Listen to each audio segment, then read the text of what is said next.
The cold wind howled through the empty streets as Lisa wrapped her thin coat tighter around her body. She had been wandering for hours, looking for a place to rest, but every door she knocked on was either slammed in her face or ignored completely. Her stomach growled, a painful reminder that she hadn't eaten a proper meal in days. The city lights flickered above her, but there was no warmth in their glow. Tonight, just like so many nights before, she was alone until she saw the small hotel at the corner of the street. It wasn't anything fancy, just an old building with a flickering neon sign that read Riverside Inn. But to Lisa, it looked like the closest thing to home she had seen in a long time. With nothing left to lose, she hesitated for only a moment before stepping inside. The lobby was quiet, with soft yellow lights casting a warm glow over the wooden floors. Behind the front desk stood Mr. Thompson, the hotel's owner. He was an older man with kind eyes and a tired face. And when he looked up and saw Lisa, he knew immediately that she wasn't a guest. She shifted nervously, gripping the strap of her worn-out backpack. "I'm sorry to bother you, sir," she said softly. I need a place to stay for the night. I don't have any money, but..." Mr. Thompson studied her for a long moment. He had seen many people walk through his doors over the years. Travelers, businessmen, families on vacation. But he had never forgotten where he came from. He knew what it was like to struggle, to wonder where the next meal would come from. With a deep sigh, he reached into the drawer beneath the counter, pulled out a key, and placed it in front of her. "Room 204, he said. "It's not much, but it's warm." Lisa's eyes widened in shock. "Are you serious?" she whispered, her voice barely audible. "Everybody deserves a little kindness." Mr. Thompson replied with a small smile. "Go on now, get some rest." Tears welled up in Lisa's eyes as she took the key with trembling hands. She mumbled a quiet, "Thank you," before heading up the stairs. The room was simple, a bed, a small desk, and a window overlooking the street. But to Lisa, it felt like a palace. She sank onto the mattress, exhaustion washing over her, and for the first time in weeks, she slept without fear. Meanwhile, Mr. Thompson returned to his work, never once regretting his decision. He had no idea that this simple act of kindness was about to change everything. The next morning, Lisa woke up feeling something she hadn't felt in a long time: hope. She made her way downstairs, unsure of what to say to Mr. Thompson. Before she could even speak, he handed her a plate of warm food. "Eat first," he said. "We'll talk later." She ate in silence, savoring every bite as if it were a luxury. She wanted to repay him somehow, but she had nothing to offer except gratitude. When she finally finished, Mr. Thompson sat down, across from her. "You don't have to tell me your story," he said, "but if you need help getting back on your feet, I'll do what I can." Lisa felt a lump in her throat. No one had ever cared this much before. And so, with a deep breath, she told him everything. How she had lost her job, how one thing led to another, and how she ended up with nowhere to go. Mr. Thompson listened patiently, nodding every so often. Then without hesitation, he offered her a deal. "You can stay here for a while," he said. "Help out around the hotel, and we'll figure things out." It wasn't much, but to Lisa, it was everything. She nodded eagerly, her heart pounding with newfound hope. Days turned into weeks, and Lisa worked hard, cleaning rooms, helping with guests, and learning how the hotel operated. She wasn't just surviving anymore. She was rebuilding her life, piece by piece. And for the first time in a long time, she allowed herself to believe that maybe, just maybe, things would be okay. But then, one evening, something unexpected happened. A sleek black car pulled up in front of the hotel, the kind of car that didn't belong in this part of town. The door opened, and a tall man in a sharp suit stepped out. He had an air of importance, the kind that made people stop and stare. He walked into the hotel, his expensive shoes clicking against the wooden floor. Mr. Thompson looked up from behind the desk. "Good evening, sir. How can I help you?" The man smiled, but there was something unreadable in his eyes. "I'm looking for someone," he said. "I believe she's staying here." Lisa, who had been wiping down a nearby table, froze.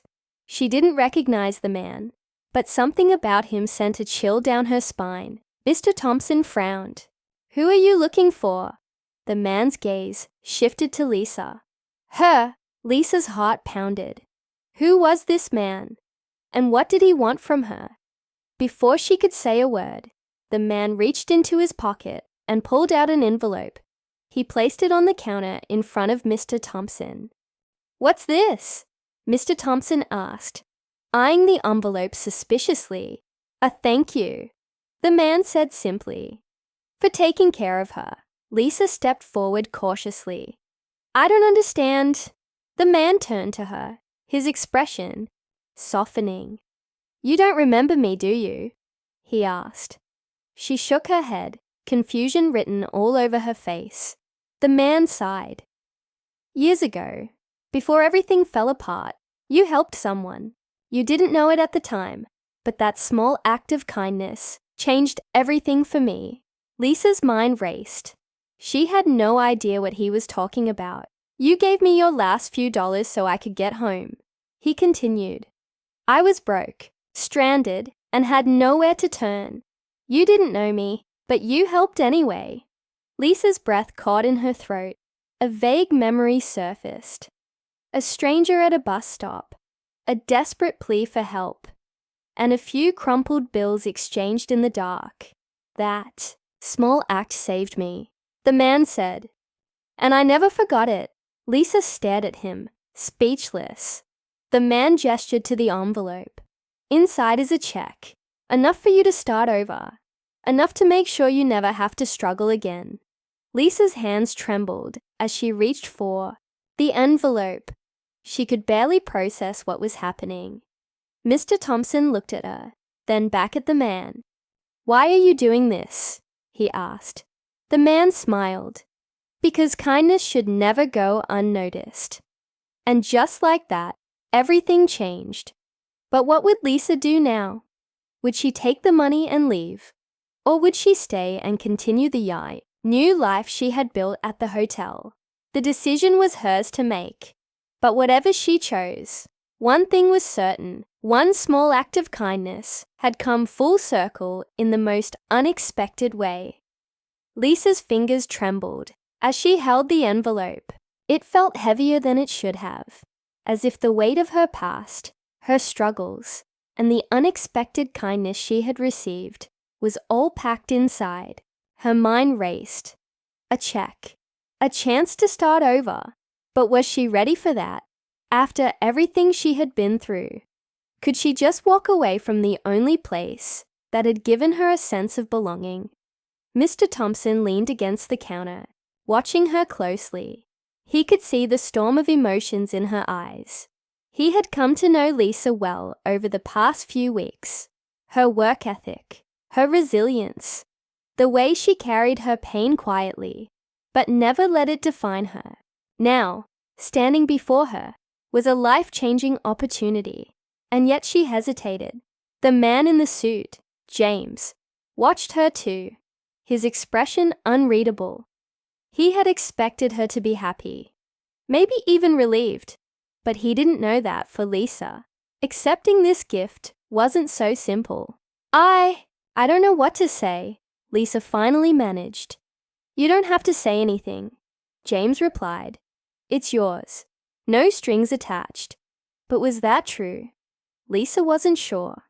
Something about James felt genuine, but she had learned the hard way that life didn't just hand out miracles. People always wanted something in return. She looked at Mr. Thompson, searching for guidance. He gave her a small, reassuring nod. "You don't have to decide right now," he said. "Take a moment, Think about what you really want. Lisa nodded, gripping the envelope tightly. As she turned and walked toward the back of the hotel, she needed air. She needed time. Outside, the city hummed softly under the glow of streetlights. The same streets that had once felt cruel and unforgiving now seemed different, almost inviting. She had survived out here. Barely, but she had survived. And now, for the first time in a long time, she had choices. James followed her out, keeping a respectful distance. "I didn't mean to overwhelm you," he said, after a long pause. I wanted to do something good." Lisa exhaled, her breath visible in the cool night air. "Why me?" she asked. "There are so many people out there who need help. Why come all this way to find me?" James hesitated before answering. "Because I remember what it felt like to have nothing," he said. "And I remember how one small act of kindness can change everything." Lisa studied him, searching for any trace of dishonesty, but found none. Maybe he really meant it. Maybe this wasn't some trick or game, but that didn't make the decision any easier. Back inside, Mr. Thompson sat behind the counter, deep in thought. He had spent his life running this hotel, giving shelter to travelers, strangers, and even people like Lisa, people who had nowhere else to go. But this moment was different. He had grown fond of Lisa, not just as someone he had helped, but as someone who had become part of this place. If she left, she'd have a fresh start. She wouldn't have to work long hours cleaning rooms or wondering if she could make ends meet. She'd be free, but would she be happy? Lisa eventually made her way back inside, the envelope still clutched tightly in her hand. Mr. Thompson looked up at her, waiting. James stood near the doorway, patient. She took a deep breath. "Before I decide," she said, "I need to know something." James nodded. "Anything. If I take this money and leave, what happens next?" she asked. "Do I disappear from your life just like that? Is this just your way of clearing a debt you feel you owe?" James looked genuinely taken aback by the question. "No," he said firmly. "This isn't about paying a debt. I don't expect anything from you, Lisa. I just wanted to make sure you had the chance to build the life you deserve." Lisa's heart pounded. The life she deserved. What did that even mean? For so long, she had been surviving, never daring to dream of anything more. But maybe it was time to start. And yet, as she looked around the hotel, at Mr. Thompson, at the life she had started to build here, she felt something else, something she hadn't expected, a sense of purpose. She wasn't just a guest at Riverside Inn. She belonged here. The weight of her decision pressed heavily on her chest. If she took the money and left, she could have a fresh start. But would she be walking away from the people who had truly cared for her? And if she stayed, would she be turning down the only opportunity she might ever have to break free from her past? The answer wasn't simple, and as the night stretched on, Lisa found herself standing at a crossroads, knowing that whatever she chose, it would change her life forever. Lisa stood there, gripping the envelope, as if it held the answer to everything. Her heart pounded. The hotel, Mr. Thompson, James. Everything around her felt like it was closing in, demanding a decision. For years, she had lived in survival mode, always moving, always searching, never really belonging anywhere. Now, for the first time, she had options, real options. But the fear of making the wrong choice paralyzed her. She turned to Mr. Thompson. His tired eyes were kind, as always. But there was something else in them, a quiet understanding. He had never pressured her, never made her feel like she owed him anything. He had simply given her a place to be. No expectations, no conditions. Then there was James. His sudden appearance had thrown her entire world off balance. He had come back, years later, to repay a kindness she had long forgotten. It didn't feel real, but as she looked into his eyes, she saw nothing but sincerity. Lisa took a deep breath. "I appreciate this," she said, holding up the envelope. "More than you know, but I can't take it." James frowned. "Why?" "Because this isn't just about money," she said. "I thought for a long time that all I needed was a fresh start, a way out. But being here, working here, it's the first time I've felt like I was part of something. I don't want to just survive anymore. I want to build something real." James was quiet for a long moment. Then, slowly, he smiled. "I get it," he said. "And honestly, I respect it." Lisa let out a breath she didn't realize she had been holding. She wasn't rejecting a better life. She was choosing the life that felt right. But then James did something unexpected. He reached into his pocket and pulled out another envelope. "Then let's make this a different kind of gift," he said, setting it on the counter. Lisa and Mr. Thompson exchanged a look before she slowly opened it. Inside were legal documents. "This isn't just a check," James explained. "It's an investment. You helped me when I had nothing. Now, I want to help you. This hotel, it's special. It's a place where people like us find second chances. And I want to make sure it stays that way." Lisa's hand shook as she read through the papers. It wasn't just money. James was offering to invest in the hotel, to help renovate it, expand it, make it better. But there was more. He was offering her a partnership. "You're serious?" she whispered. James nodded. 100%. You don't have to leave to start over, Lisa. You can start over right here." Mr. Thompson let out a small chuckle, shaking his head in disbelief. "Well, I'll be," he muttered. Tears burned in Lisa's eyes. She had spent so much of her life running, waiting for someone to save her. But the truth was, she had saved herself. And now, for the first time, she had the chance to give that same kindness to others. She looked at Mr. Thompson, then back at James. Then, with a deep breath, she smiled. "Let's do it." The relief in James's face was clear. Mr. Thompson nodded approvingly. And just like that, the course of Lisa's life shifted once again. But this time, she wasn't afraid. Weeks later, the Riverside Inn began its transformation. New furniture, fresh paint, upgraded rooms. But the heart of the place remained the same. A refuge for those who needed it. A place where kindness wasn't just given, but lived. Lisa stood at the front desk one evening, watching the lobby fill with life. Travelers, families, people who had nowhere else to go.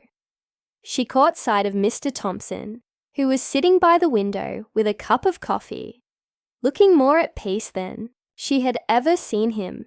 And James? He was on the phone, already talking about expansion plans. But when he caught Lisa watching, he grinned. Lisa smiled to herself. She had come here with nothing.